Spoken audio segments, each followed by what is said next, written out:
Milwaukee. Mike Budenholzer, the coach of the Milwaukee Bucks, recently described Giannis Antetokounmpo as a monster at one of his post-game news conferences.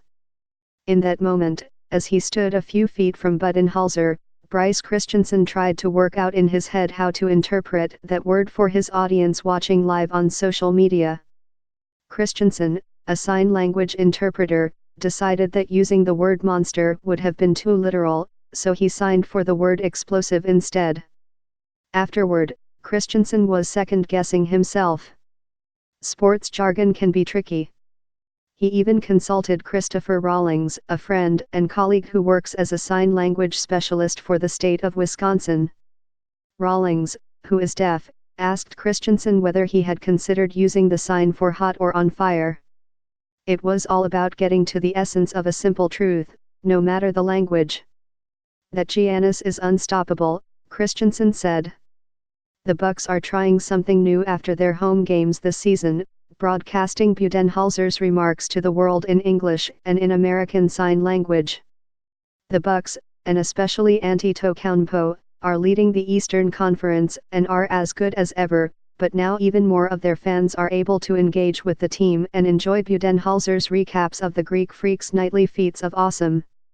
It's one of those small things that's a big deal, said Peter Feigin, the team president. Feigin approached Budenholzer before the start of the season to ask if he would be okay with having an interpreter standing next to him on the dais. Budenholzer, who comes from the Greg Popovich School of Communications, has never had any illusions that he reveals great insight after games. I always joke that I'm pretty boring, Budenholzer said in an interview. So I'm probably pretty boring in sign language, too. But he was glad to agree to it no matter how dry his material. Now Budenholzer's thoughts on Antetokounmpo's latest exploits and his team's overall play are being relayed by Christensen, 36, who pitched the idea to the Bucks in September. Those who advocate greater access for people who are deaf or hard of hearing say that by live streaming Budenholzer's bilingual news conferences on social media, the Bucks and Fox Sports Wisconsin are shining a spotlight on an underserved community while highlighting the importance of meeting their needs. The deaf community always mentions that they struggle with closed captioning, Rawlings said. But with American Sign Language, we get full access to our visual language. There's clarity. It might be a close game, and I cannot wait to see what Bryce does. More than 500,000 people in Wisconsin are deaf, hard of hearing and/or deaf-blind, according to the Wisconsin Department of Health Services. And while many people who are deaf have strong English literacy skills, Christensen said, some struggle with it as their second language. Children who can hear typically learn to read by listening to how words sound. Those who are deaf often struggle to find educational programs in public schools that can help them learn in different ways. As a result, closed captioning is not always an effective form of communication, especially as captions do not capture emotion, inflection, or tone. Interpreters, though, can convey all the nuance that captions miss. People just seem so excited and astonished that we're even doing this, Christensen said. As the hearing child of two deaf parents, Christensen grew up in Appleton, Wisconsin, attending sporting events with his father, who would rely on him to act as his interpreter. I'm always thinking about my parents, Christensen said. And I'm not trying to make it emotional, but it's always about trying to understand their perspective. Christensen is also a huge sports fan who loves the Bucks and the NFL's Green Bay Packers. When he began the Unknown Packers podcast a couple of years ago, he made sure to help produce a supplementary version in sign language. That's when I started thinking, well, if we can do this with podcasts, which have been systematically and predominantly focused on the hearing population, what else can we do? Christensen said. It's all about access, and I think it's a fundamental right of humans to have access.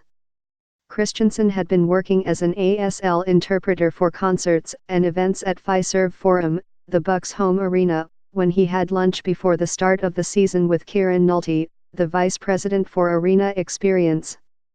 Christensen asked a question that had been percolating, What did Nolte think of providing an interpreter for Budenholzer's news conferences?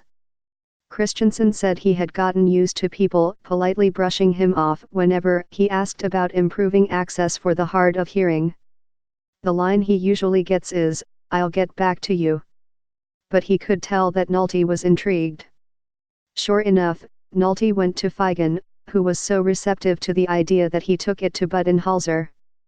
"You never know how coaches will react," Figen said, but he was instantaneous. "Oh, absolutely. Just tell me what you need." This was a 30-second no-brainer for everyone involved. It made the most sense, Figen said, to start by having Christensen interpret Budenholzer's post-game news conferences. They tend to be newsy for fans, no matter how boring Budenholzer thinks he comes across. The logistics are fairly straightforward. Budenholzer sits at the front of the room and fields questions from reporters for about 5 to 10 minutes. The Bucks did a practice run before their final preseason game to determine where Christensen should stand in relation to Budenholzer, a few feet to his left, what he should wear, a blue team-branded pullover, and how Fox Sports Wisconsin should structure the live stream, a split screen of Budenholzer and Christensen. Still, even though it had been his idea from the start, Christensen had some reservations ahead of the season opener. He had no idea how his presence at the news conference would be received, he said. He did not want it to come off as a gimmick, and he did not want the team's broader audience to pity the deaf community as a result. It was also one of the most high-profile assignments of his career. "I was a nervous wreck," Christensen said. Making matters worse, the Bucks lost that game. Christensen wondered whether Budenholzer would be in a bad mood. But the news conference went well. Mike Diamond, the senior vice president and general manager of Fox Sports Wisconsin, was monitoring the live feed from the production truck. "You could see people joining in to watch as it was happening," Diamond said. "I think there was a real groundswell within that community.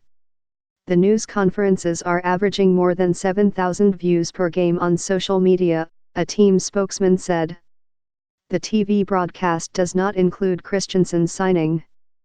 Following Budenholzer's news conferences, Christensen finds the video to review his own performance over and over.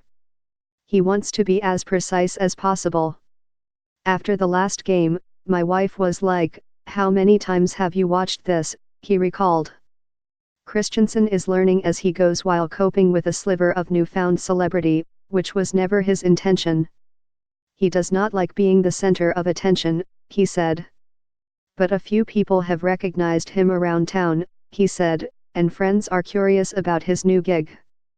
They think I hang out with Giannis and Coach Bud," Christensen said, "like we're getting dinner together." The truth is that Christensen is only spending about 5 minutes with Budenholzer a couple of times a week. But he considers it time well spent.